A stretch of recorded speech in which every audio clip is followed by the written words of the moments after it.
Sometimes I think the art is better because you're using your mind more. Welcome to the Become a Writer Today podcast with Brian Collins. Here you'll find practical advice and interviews for all kinds of writers. What would you do if the worst happened? Would you be able to rebuild your creative business? And do you know what's essential to get going if you lost everything? Those are difficult questions, and those are questions that hopefully you'll never have to answer. But in this week's interview, I speak to a creative who was forced to answer those questions after the worst happened with Hurricane Irma. Her name is Sally Binard. She runs a creative business on Etsy where she sells ceramic pots, and she's also a painter. Now, I know Sally's not a writer, but I think you'll find her insights into what it takes to build a creative business and also her process insightful. But before we get into all of that, here's this week's personal update.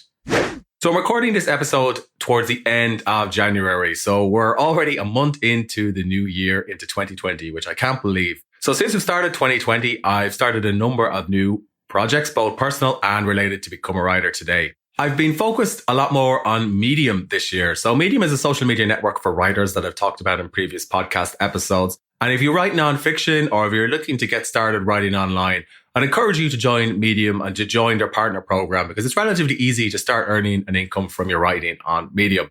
Now, that said, I did join Medium several years ago, but I never really paid it too much attention until recently. But I've had the opportunity to join a Slack group of other Medium writers, some of whom are very well known. And I'm learning from them. I'm learning from them about what it takes, to write popular articles for some of Medium's publications and the types of content people are interested in writing these days. And I've actually discovered there's a bit of a difference between writing for Forbes, which is what I've spent the last year or two doing, and writing for Medium. So when I write for Forbes, it's typically business, self-help and advice, where I'll interview somebody like Sally, and I'll ask them about a problem in their business and how they overcame it.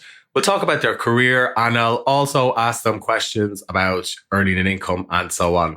And I'll turn that into a relatively formal article where I don't really present myself or any personal stories. In other words, it's usually about the interviewee, and then there's usually some practical takeaways around productivity or entrepreneurship and so on. And typically those articles are 600 to 800 words, and how they do depends mostly on the headline.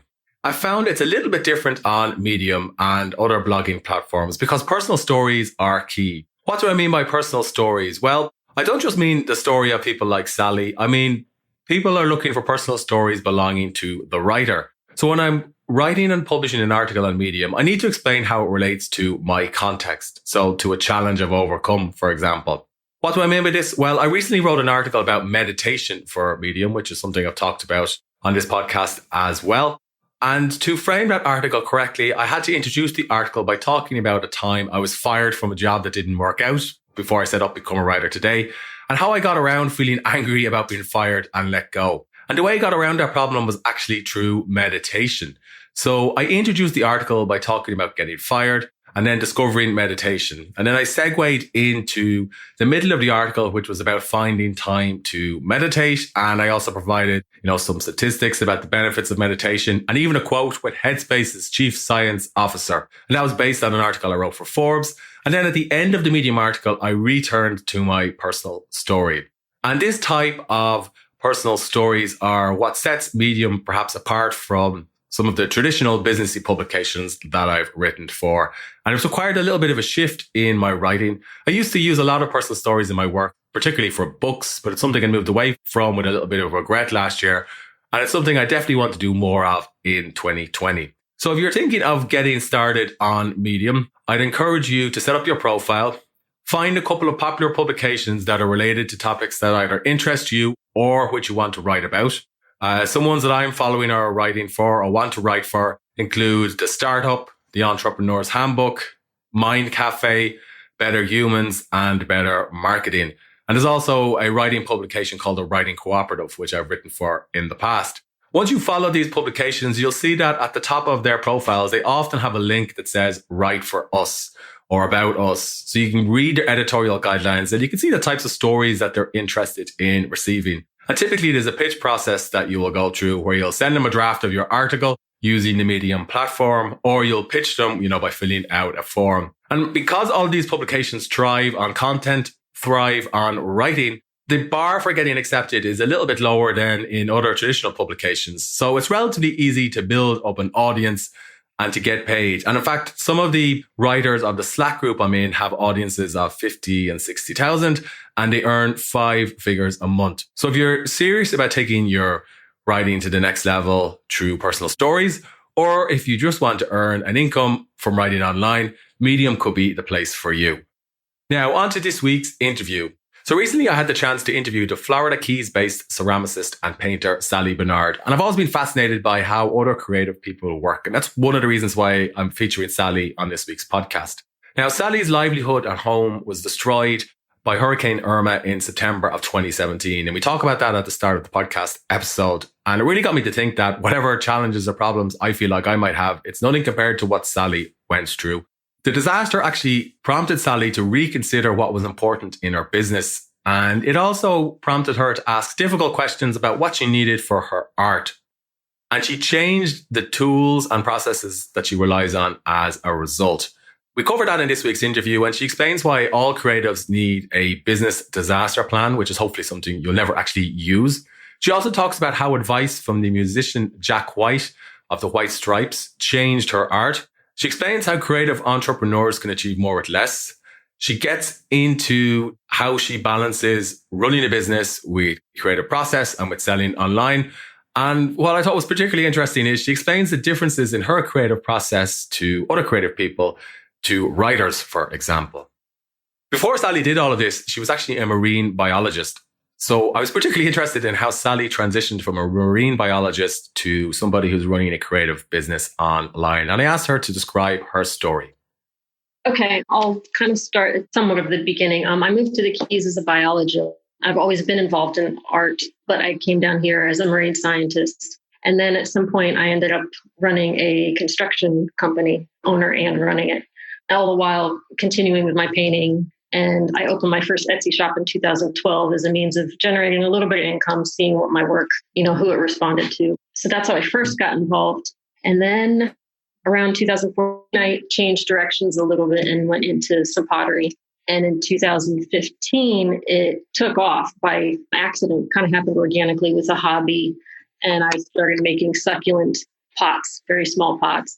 And it just grew through social media and the platform of Etsy. And so that was about 2014, 2015. At one point, this little pottery business turned into 30% of my income. So I started taking it a lot more seriously at that point. And then 2017 was Hurricane Irma, and it wiped out my studio. In the Keys, a lot of the houses are built on stilts. So you've got a downstairs level, and then the home actually starts above the first layer. And so most of my heavy equipment was downstairs, my slab roller, my kiln, all of my clay. And we were hit by a Category 4 hurricane, 4 feet of water. I mean, it just swept the entire downstairs studio away. The studio that was in the house was basically overtaken by mold. And that part of the house was uninhabitable. Couldn't go back in there. So I basically spent about 6 months not being able to create work on a business that was, growing and thriving. And I had built by accident from scratch. I was applying a business-minded attitude towards it in the beginning, but since it happened organically, I was kind of increasing my attitude, my business attitude as it was growing. And then when the hurricane came, it was just stop, done. And then I got the grant for surf. I always joke that the hurricane, it's a really good way to clean house, and it's a really good way to start from scratch and see what is important in your life.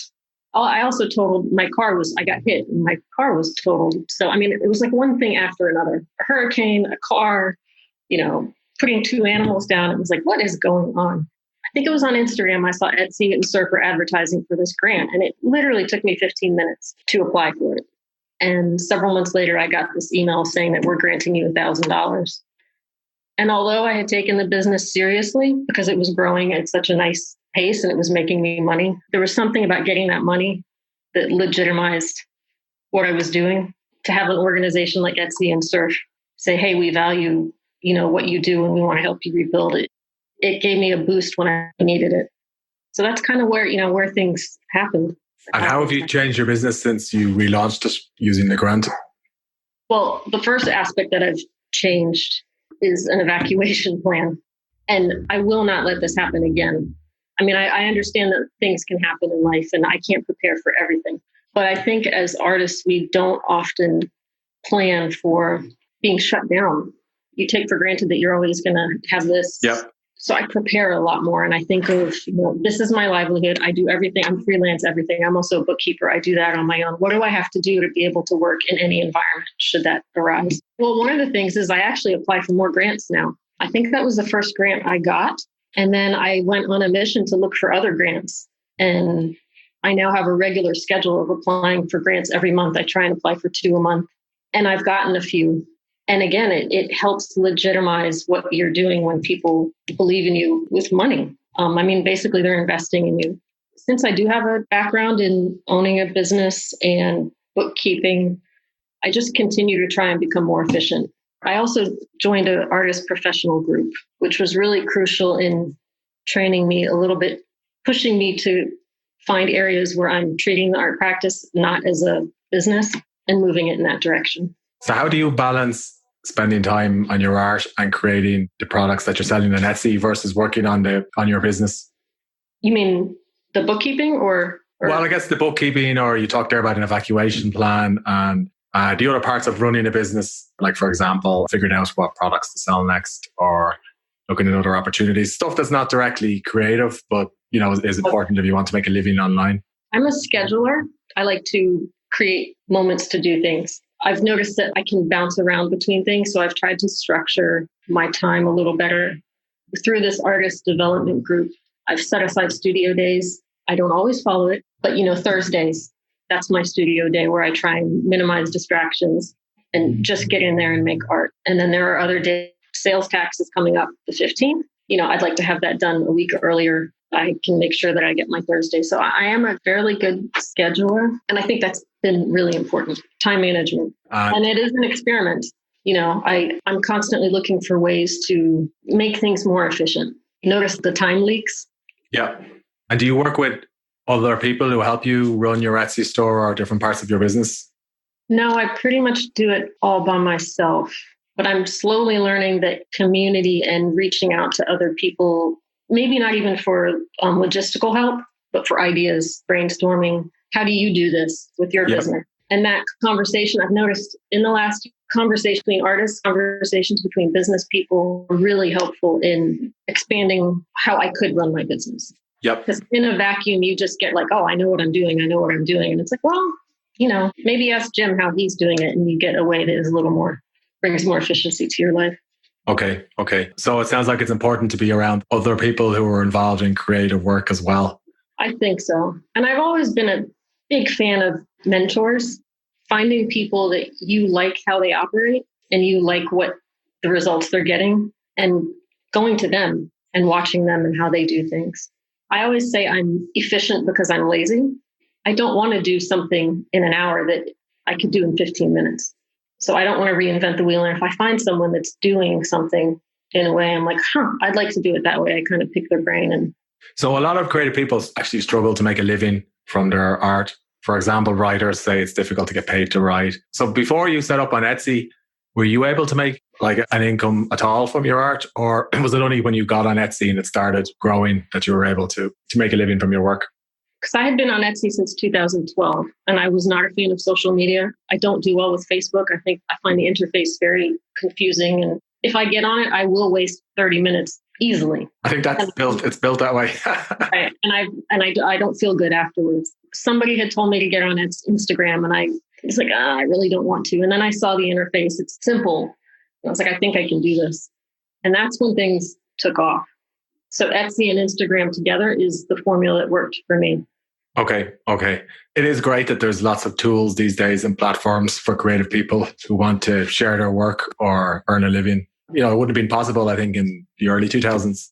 Not for some. I'm a bit of an introvert when it comes to my art. I am working on challenging myself to not only use social media to put myself out there, to have the conversations one-on-one to learn how to do that. But in 2000, I wouldn't have had you have to pound the pavement pre-internet and pre-social media.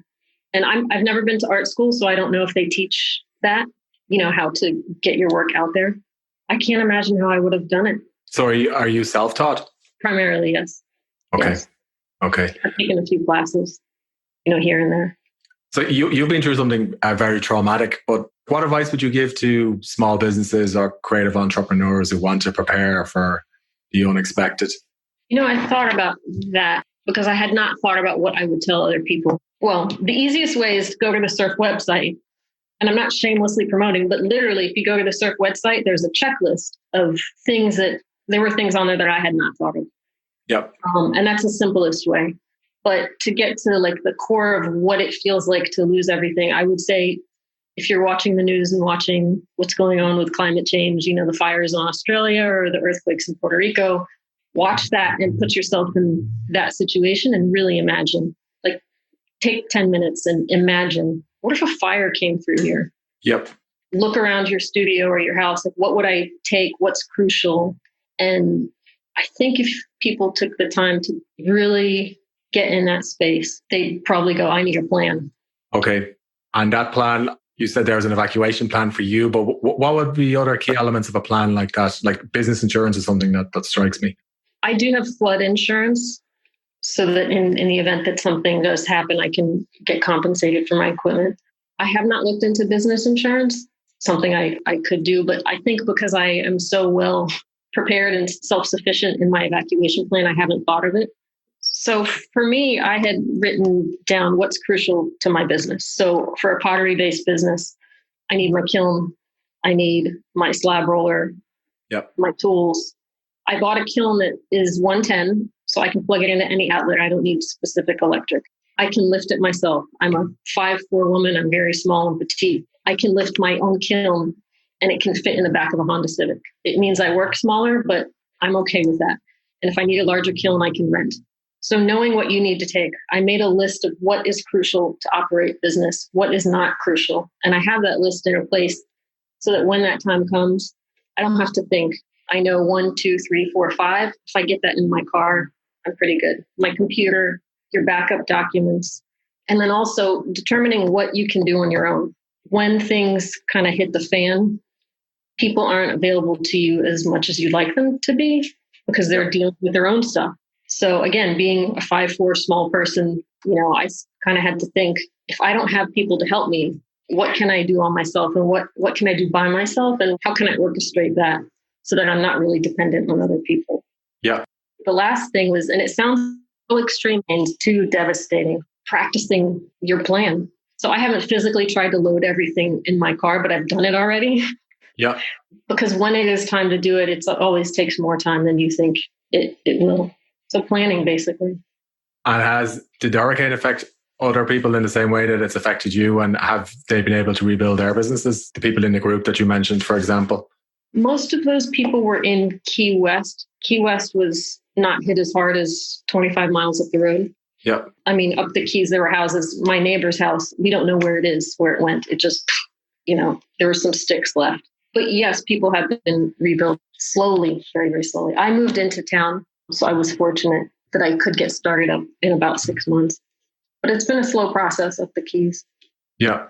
And do you feel like you're back where you were before the hurricane? Or do you still have some way to go?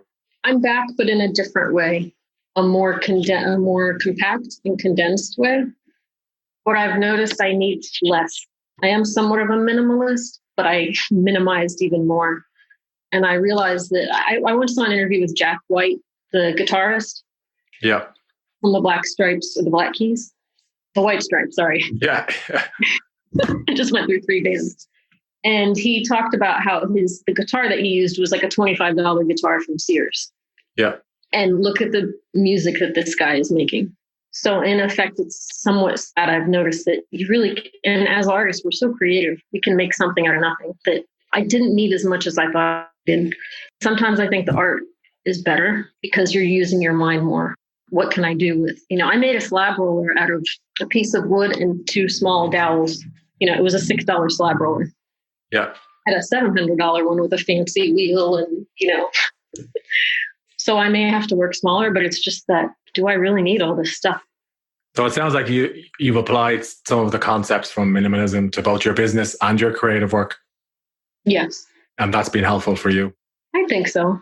if you get too comfortable, you don't push as hard. Yeah. One other thing I'm curious about is, so writers have a particular creative process. They might get up in the morning and sit down at their desk. They might have a writing prompt and, they'd work on their manuscript for an hour or two and try not to get interrupted. And then they might edit at a different time of the day. But what does the creative process look like for you? Usually what goals I want to hit, and then making a bunch of lists, and I break things down into, I'll take one thing and I have to break it down into sometimes very individual tasks. So not just like finish ring cones with wood bases. I would break it down into, okay, pick the pieces of wood, make sure you have enough glazes, what glaze colors, and it's almost like an outline. And that way I don't have to think so much about the creative process. I can look in that and go, okay, this is what's next. This is what's next. I hear of a lot of artists who are very whimsical and, just go and it flows through me. And I wait for inspiration. So rather than waiting for inspiration, you're giving yourself tasks and breaking down projects into, I suppose, next actions. Right. Yeah, exactly. Because I think if I waited for inspiration, I'd be in a hammock. Yeah, that's good advice. Yeah. Do you have an ideal early morning routine? Yes. My morning routine is I wake up about 6:30. I have my coffee. I go outside. I do some reading, meditation, and the gratitude list. I do a little bit of yoga. And then one of the things I learned from Artist U is to not just start working. So I have little Post-its, and I have Monday, Tuesday, and I have a most important task. If the one thing I do today is this, and I get nothing else done, I'm fine. So just to go back to that, are you saying that you set the priority before you dive into your work? Right. Yeah. Because it's very easy for me to just start, let me do some accounting and enter some receipts, and an hour has gone by. And that one thing that I really need to get done, because I don't really want to do it, has been hijacked by, entering receipts, which I could do in bed in my pajamas on a Sunday night, Could you give me an example of what your one thing was on a particular day this week? It's been a full week. Well, it's tax season for me, so it's going to be bookkeeping. Yeah, taxes are important, yeah. It's going to be time. I have one client, I want to get that, I want to get that done. So I have an appointment for 2 hours with myself, and, I'm going to crank that out. Okay. And once that's done, and then actually my reward is I have to build a frame for a painting, a panel. And in my gratitude list this morning, I was like, I'm grateful that when I'm done with my 1099s, I get to go cut some wood and, get a nail gun out. And I like that, yeah. Yeah. You're rewarding a difficult task with some enjoyable creative work. So Sally, where can people find more information about you or your store? Well, at Etsy, it's at Zebra Wing Studio. Yep. I have a website, www.sallybinard.com. And those are the two primary places. Well, it was very nice to talk to you today. Hey, you too. I hope you enjoyed this podcast episode. If you did, please leave a rating on the iTunes store. And if you want to accomplish more with your writing, please visit becomeawritertoday.com/join, and I'll send you a free email course. Thanks for listening.